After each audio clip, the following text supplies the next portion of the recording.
ఇప్పుడు మనం పెనమలూరు నియోజకవర్గంలో ఉన్నామండి. మన ట్యాక్స్ కన్సల్టెంటు నరేంద్ర గారు ఉన్నారు. ఆయన గారిని ఈ యొక్క ఈ ఈ నియోజకవర్గం గురించి అడిగి తెలుసుకుందాం. సార్ చెప్పండి సార్. 2024లో చంద్రబాబు నాయుడు గారు ఈ నియోజకవర్గం నుంచి పోటీ చేసే ఆలోచనతో కూడా ఉన్నట్టు తెలిసింది. మీరు ఆయన పరిస్థితి ఎలా ఉండబోతున్నారు సార్? తప్పకుండా అండి. ఈ పెనమలూరు నియోజకవర్గం అనేది దాదాపుగా ఎక్కువ బీసీలు డామినేట్ చేసే నియోజకవర్గం. ఈ బీసీలు కూడా దాదాపుగా 100కి 90 మంది తెలుగుదేశం పార్టీతో ఉన్నారు. కాబట్టి ఈ నియోజకవర్గం నుంచి ఎవరు పోటీ చేసినా సరే టీడీపీ పార్టీ తరఫున కంపల్సరీగా గెలుస్తారండి. ఇప్పుడు ప్రస్తుతానికి ఈ నియోజకవర్గం ఇన్ఛార్జిగా బోడే ప్రసాద్ గారు ఉన్నారు. ఆయన కూడా చాలా అందుబాటులో ఉండే నాయకుడు. ప్రతి ఒక్కరికి అందుబాటులో ఉంటాడు. పార్టీ ఆఫీస్ కూడా పోరింగ్లో ఉంటుంది అందుబాటులో. ఆయన ఈసారి టీడీపీ నుంచి బోడే ప్రసాద్ గారు ఇస్తే కృష్ణా జిల్లాలో గెలిచే సీటు ఫస్ట్ టీడీపీ నుంచి పెనమలూరు నియోజకవర్గం అయ్యిద్దండి. ఈ బోడే ప్రసాద్ గారు ఏంటంటే 2014 నుంచి 19 వరకు రాష్ట్రంలో ఏ నియోజకవర్గంలో చేయని పనులు అంటే సీఎం రిలీఫ్ ఫండ్ అనేది అత్యధికంగా ఇచ్చిన నియోజకవర్గం పెనమలూరు నియోజకవర్గం అండి. వైసీపీ వాళ్ళకు కూడా సీఎం రిలీఫ్ ఫండ్ ఇచ్చారు ఆయన. చాలా ఖర్చు పెట్టారండి. చాలా ఖర్చు పెట్టి వైసీపీ లేదు, టీడీపీ లేదు, ఏ పార్టీ వారు వచ్చినా బాగోపోతే ఆయన సమాధానం చెప్పడం కానీ, హాస్పిటల్కి వెళ్ళటం కానీ, సీఎం రిలీఫ్ ఫండ్ ఇప్పించడం కానీ బాగా చేశారు. ఖచ్చితంగా ఈసారి బోడే ప్రసాద్ గారికి కనుక టికెట్ ఇస్తే ఆయనే గెలుస్తారండి. ఇక్కడ ఎవరిచ్చినా సరే టీడీపీ పార్టీకి టికెట్ ఇస్తే చాలు వాళ్ళు గెలుస్తారు కంపల్సరీగా అండి. అదేవిధంగా చంద్రబాబు నాయుడు గారు మాకు తెలిసి అయితే కుప్పం నుంచే పోటీ చేస్తారు 100కు 100%. కుప్పంలో ఆయనకి 1,00,000 మెజారిటీ పైన వచ్చింది కంపల్సరీగా. ఎందుకంటే ప్రభుత్వం ఆయన మీద చేసిన దాష్టికం అంతా ఎంత కాదు. ఒక 14 సంవత్సరాలు ముఖ్యమంత్రిగా చేసిన వ్యక్తిని ఆ రకంగా అక్రమంగా అరెస్ట్ చేసి జైల్లో పెట్టి నిర్బంధించాడు జగన్మోహన్ రెడ్డి గారు. రేపు పొరపాటున కనుక జగన్మోహన్ రెడ్డి గారిది అధికారం పోతే ఆయన 5 సంవత్సరాలు ముఖ్యమంత్రిగా చేసిన ఒక అతన్ని ఎలా చేయొచ్చో ఎగ్జాంపుల్గా ఆయన ఇప్పుడు చేసి చూపించాడు. కాబట్టి ఆయన చాలా తీవ్రంగా ఇబ్బంది పడతాడని జగన్మోహన్ రెడ్డి గారు అధికారం పోతే కనుక. ఆయన చేసే ఒక్క పని కూడా ఒక విజన్ కానీ ఒక ఆలోచన కానీ లేకుండా చేస్తున్నాడండి. రాష్ట్రానికి అనేది ఆదాయ వనరు అనేది చాలా ఇంపార్టెంట్ అండి. నువ్వు అప్పులు తెచ్చి ఎంతకాలం రాష్ట్రాన్ని గడుపుతావండి. చాలా ఇబ్బంది పడుతున్నారు ఇప్పుడు రాష్ట్రంలో అన్ని వర్గాల ప్రజలు కూడా. కనీసం మా ఊళ్ళో ఉండే వైసీపీ నాయకులు కూడా ఏ వర్గం వాళ్ళు కూడా వాళ్ళ పార్టీ రావడం వల్ల మేము బలపడ్డాం, మేము ఆదాయ వనరులు సమకూర్చుకున్నాం అనేవాళ్ళు ఎవరూ లేరండి. అలాగే రేపు వచ్చే ఎన్నికల్లో మార్చిలో వచ్చే ఎన్నికల్లో పెనమలూరు గ్రామంలో బంపర్ మెజారిటీ వచ్చిందండి టీడీపీకి. ఈ గ్రామం నుంచి కంపల్సరీగా టికెట్ ఎవరికి ఇచ్చినా సరే గెలుస్తారండి. మేము ముఖ్యంగా బోడే ప్రసాద్ గారిని కోరుకుంటున్నాం. ఎందుకంటే ఆయన ప్రతి ఒక్కరికి అందుబాటులో ఉండే నాయకుడు. ఎవరికి ఇచ్చినా సరే టీడీపీ గెలిచిద్ది. కాకపోతే బోడే ప్రసాద్ గారికి ఇస్తే అది నల్లేరు మీద నడకలాగా సాగిద్దండి. ఎందుకంటే ప్రతి ఒక్కరికి అందుబాటులో ఉండే నాయకుడు. పిలిస్తే ఆయన ఏ టైంలో అయినా అందుబాటులో ఉంటాడు. ప్రతి ఒక్కరికి సహాయం చేస్తాడు ఆయన. కాబట్టి బోడే ప్రసాద్ గారికి ఇస్తే 100కు 100% గెలుస్తాడండి ఆయన. మేము కూడా బోడే ప్రసాద్ గారికి ఇవ్వాలని కోరుకుంటున్నామండి. సార్ 4.5 ఏళ్ళుగా ప్రతి సంవత్సరం జాబ్ క్యాలెండర్ ఇస్తానని జగన్మోహన్ రెడ్డి హామీ ఇచ్చాడు. ఏది ఆయన ఎన్నికల హామీ ఇచ్చాడు. అవునండి. ఇప్పటికైనా సరే అమలు చేస్తాడని మీరు అనుకుంటున్నారా? లేదండి. అది అసలు జాబ్ క్యాలెండర్ అనేది అసలు అది ఉన్న ఖాళీలు ఎన్నో కూడా ఆయనకి స్పష్టత లేదండి. అసలు ఈ జాబ్ క్యాలెండర్ అనేది ప్రతి ఇయర్ రిలీజ్ చేస్తే చాలామంది నిరుద్యోగులంతా ఉద్యోగాలు వస్తాయండి. ఉద్యోగాలు వస్తే మరి వాళ్ళంతా సుఖపడతారు కదండి. అలా సుఖపడటం ఆయనకి ఇష్టం లేదు. బేసిక్గా ఎవరైనా సరే గవర్నమెంట్ మీద ఆధారపడి గవర్నమెంట్ ఇచ్చే పథకాలు తీసుకుని ఎప్పుడు ప్రభుత్వం వైపు చేతులు చూసి అడగాలని చెప్పి ఆయన కోరికండి. ఆయన సుఖంగా ఉంటే ఎవరిని తట్టుకోలేడండి జగన్ గారు. పచ్చగా ఉన్నా సరే, జనం సుఖంగా నవ్వుతా ఉన్నా సరే ఆయన తట్టుకోలేడు. అసలు ఆయన హెలికాప్టర్లు వెళ్తుంటే కింద చెట్లు నరికేయటం ఏంటండి, దారుణం. ఇలాంటివి ఉంటాయండి జగన్మోహన్ రెడ్డి గారి. సరే, పెద్ద ఎత్తున పరిశ్రమలు తీసుకొచ్చి యువతకి ఉపాధి కల్పిస్తా అని చెప్పేసి ఆ రోజు ఆయన హామీ ఇచ్చండి. మీకు తెలిసింది ఏమైనా ఉన్నాయా? తెచ్చారు కదండి మన 3 Capitals, Andhra gold, boom, CM relief fund, special status.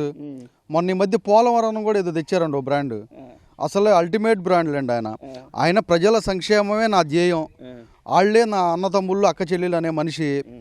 నాసిరకం ముందు వల్ల ప్రజల ప్రాణాలు పోతుంటే ఇంకా దాంట్లో సంక్షేమం ఏముందండి? ఇన్ని రకాల తప్పుడు బ్రాండ్లు తెచ్చి తప్పుడు మద్యం తెచ్చి అంతా స్పిరిట్తోనే తయారయ్యే ముందు 20 రూపాయలు తయారయ్యే ముందు 250 రూపాయలకి అమ్ముతున్నారు. డిజిటల్ పేమెంట్ లేదు, ఓన్లీ క్యాషే. మరి ఈ డబ్బు అంతా ఎక్కడికి వెళ్తుందండి? ఆయనకు ప్రజల మీద నిజంగా అంత ప్రేమ ఉంటే కల్తీ రకం మద్యం వదిలి వాళ్ళ ప్రాణాలు పోయేటట్టు ఎందుకు చూస్తాడండి ఆయన? అంతా దారుణం అండి అదంతా. ఇప్పుడు జగన్ ప్రభుత్వం మందు తాగే వాళ్ళ ప్రాణాలు తీసేలా ఈ కల్తీ మద్యం దాదాపుగా మీరు చెప్పారు. అవునండి, అవును 20 రూపీస్కి ఏదో అమ్ముతున్నారు. అవునండి. అధిక ధరలు అమ్మటం మీద మీ అభిప్రాయం ఏంటండి? అధిక ధరలు అమ్మటం అంటే ఆయనకి ఇంకో ఆదాయ వనరు లేదు కండి. ఇప్పుడు బేసిక్గా ఒక విజన్ ఉన్న నాయకుడు అయితే మనకు ఆదాయ వనరు అనేది దేని నుంచి వస్తుంది? పెట్టుబడుల నుంచి వస్తుందండి. ఒక సైకిల్ పెట్టుబడులు వస్తే రాష్ట్రానికి దానివల్ల ఆదాయం వచ్చింది, ఆదాయాన్ని ఖర్చు పెట్టాలి మనం. ఈయనకి అంతేగాని పెట్టుబడులు వచ్చే అవకాశం లేదు. ఈయనకల్లా ఒకే ఉన్న ఆదాయం ఇసుక అండి. అక్రమ ఇసుక, అక్రమ మద్యం, ఇసుక మీద అడ్డగోలుగా దోచేస్తున్నారండి. చంద్రబాబు గారి హయాంలో 1000 రూపాయలు ఉన్న ట్రాక్టర్ ట్రక్ ఇప్పుడు 5000 నుంచి 6000 అమ్ముతున్నారండి. ఈ డబ్బు అంతా ఎక్కడికి వెళ్తుందండి? మరి మద్యం 20 రూపాయలు తయారయ్యే ముందుని 200 రూపాయలకి అమ్ముతున్నారు. మరి అక్రమ మద్యం కాదు, ఇదంతా డబ్బు అంతా ఆయనకే వెళ్తుంది. మరి ఆయనకి ఇంకో ఆదాయం వనరు తెలియదండి, ఇన్కమ్ సోర్స్ అనేది లేదు. ఈ రెండింటి తప్ప ఆయనకి దోచుకోవడానికి ఇంకోటి లేదు. అందుకే ఇలా చేస్తున్నాడండి ఆయన. సార్, జగన్ ప్రభుత్వం రాష్ట్రంలో చాలామంది యువతకి మద్యం షాపుల్లో ఉపాధి కల్పించామని చెబుతున్నాడు. యువతకు మంచి కంపెనీలు తీసుకొచ్చి ఉద్యోగాలు కల్పించాలని పోయి ఈ మద్యం కంపెనీలు ఇచ్చామని చెప్పి అంటున్నా. మీ అభిప్రాయం ఏంటి సార్? అది కాదండి, బేసిక్గా ఆయన తెచ్చిన కంపెనీలు చెప్తున్నాగా మీకు. బూమ్ ఒకటి తెచ్చాడు, స్పెషల్ స్టాటస్ ఒకటి తెచ్చాడు, 3 క్యాపిటల్ తెచ్చాడు, పోలవరం ఒకటి తెచ్చాడు. అంటే జనాలకి ఏమైతే చెప్పాడో ఆయన తెస్తానని చెప్పి అవన్నీ ముందు బ్రాండ్ల రూపంలో తెచ్చాడండి. మామూలుగా ఆయన తెచ్చే కంపెనీలు ఏంటంటే ముందు బ్రాండ్ల రూపంలో తెచ్చాడు.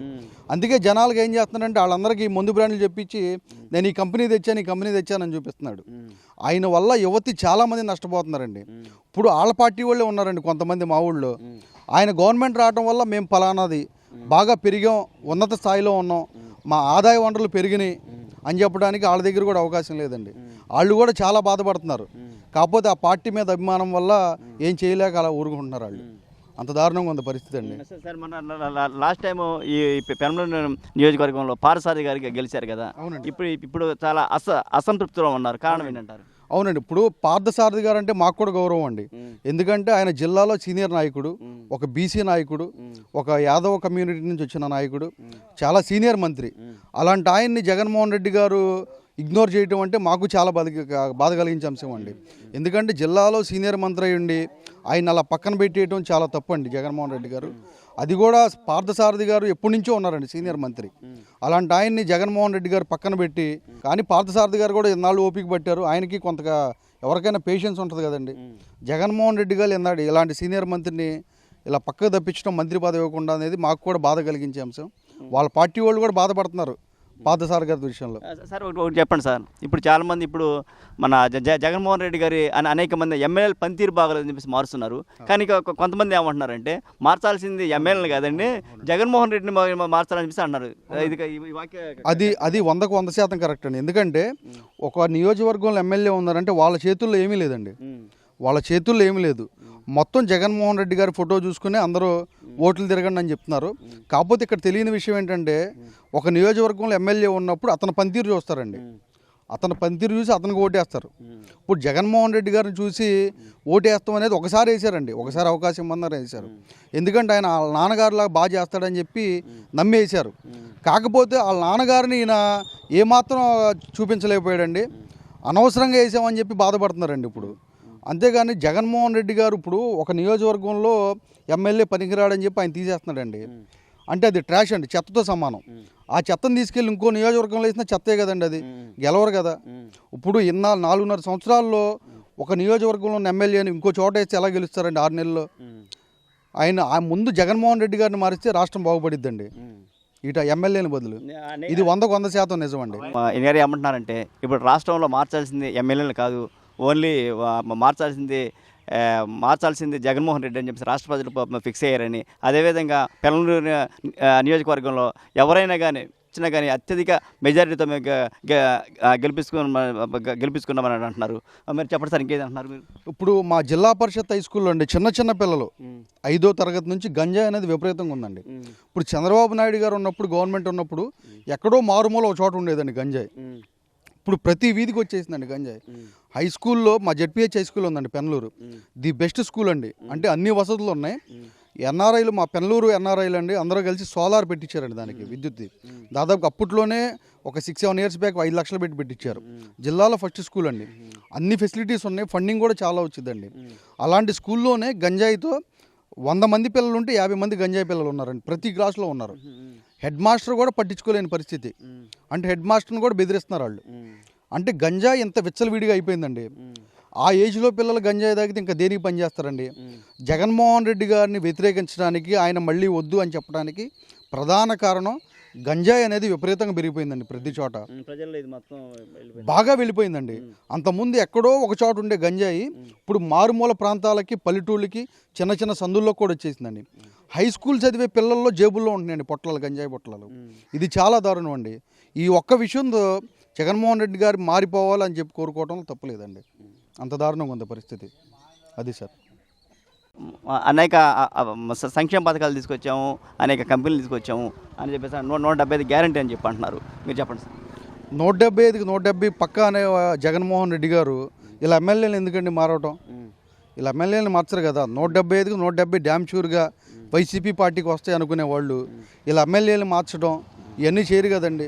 ఇప్పుడు నిన్నగాక మొన్న ఆళ్ళ రామకృష్ణారెడ్డి గారు రాజీనామా చేశారు. ఆయన చెప్పింది ఏం చెప్పాడు?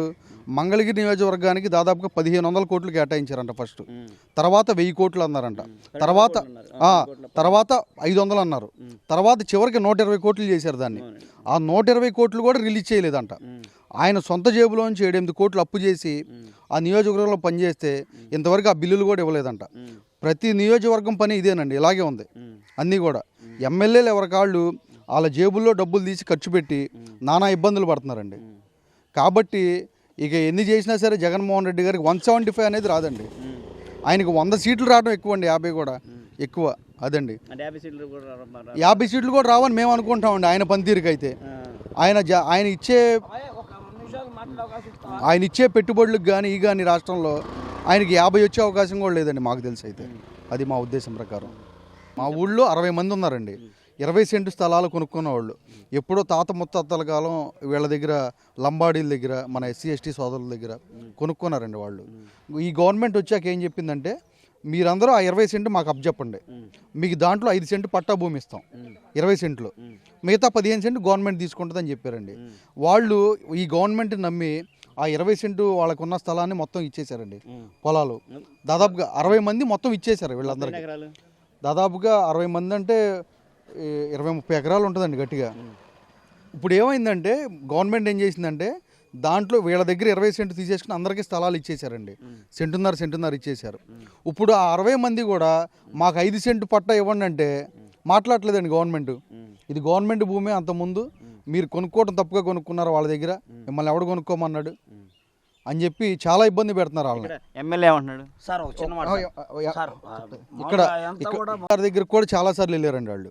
ఎమ్మెల్యే గారు చూస్తారు, ఇస్తారని చెప్తున్నారు తప్ప ఇంతవరకు వాళ్ళకు పట్టా కేటాయించడం కానీ, ఒక నెంబర్ ఇవ్వటం కానీ, వాళ్ళ ప్లాట్ చూపించడం కానీ ఎవరూ చేయలేదండి. 20 సెంటు పొలంలో చాలా ఇబ్బంది పడతా 5 సెంటు పట్టా భూమి వస్తే వాళ్ళ ఇంట్లో ఖర్చులు వెళ్ళిపోతాయి, పెళ్ళిళ్ళు వెళ్ళిపోతాయి అని ఆశపడేవాళ్ళు బోల్డ్ మంది ఉన్నారండి. ఆ పార్టీలోనే ఉన్నారు. వాళ్ళకు ఇప్పుడు కనీసం సమాధానం చెప్పేవాళ్ళు లేరండి. ఎవరన్నా గట్టిగా అడిగితే చొక్కా బట్టుని కొడుతున్నారండి, గట్టిగా మాట్లాడితే ఎందుకు ఇవ్వట్లేదు మాకని చెప్పి. అంత దారుణంగా ఉందండి పరిస్థితి. పాపం వాళ్ళని పట్టించుకునే వాళ్ళు కూడా లేరండి. అది అలా ఉంది దారుణం. ఇది ప్రతి ఊళ్ళో ఉందండి.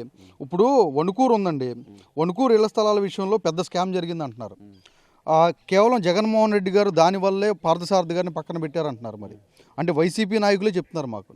ఇప్పుడు నేను తిరిగేదల్లా వైసీపీతోనండి. ఈయన మా బావగారు వైసీపీ, నాతో మా బావలంతా వైసీపీలో ఉన్నారు, నాకు తెలిసిన వాళ్ళంతా వైసీపీ, మా ఫ్రెండ్స్ అంతా మామూలుగా మాట్లాడుకుంటాం. కొలుసు పార్థసారథి గారు వణుకూరులో ఇళ్ల స్థలాల విషయంలో గవర్నమెంట్ చేత ఎక్కువ రేటు కొనిపించి రైతులకి తక్కువ ఇచ్చి మార్జిన్ చూసుకుని ఇలా చేశారు. అందుకే జగన్మోహన్ రెడ్డి గారు ఆయన పక్కన పెట్టారు అన్నారు. ఇంకోటి 2014 టైంలో ఆయన టీడీపీలోకి వెళ్తారని చెప్పి ఏదో చేశారు హడావుడి. అందుకే జగన్మోహన్ రెడ్డి గారు ఆయన తీసి పక్కన పెట్టారని చెప్పి చెప్తున్నారు మనోళ్ళు. మంత్రి పదవి రానప్పుడు చెప్పారు, ఇలా చెప్తున్నారు. ఇది ప్రతి ఊళ్ళో కూడా ఇళ్ల స్థలాలు అనేవి చాలా ఘోరంగా ఉన్నాయండి. ఎందుకంటే గవర్నమెంట్ చేత చాలా ఎక్కువ రేటు కొనిచ్చారండి పొలాలు. కొనిచ్చి రైతుకు అంత ఇవ్వకుండా వీళ్ళు డబ్బులు తీసుకున్నారండి. ఇలాగా ఇది చాలా పెద్ద స్కామ్ అండి. ఇది ఇలా జరిగిందండి.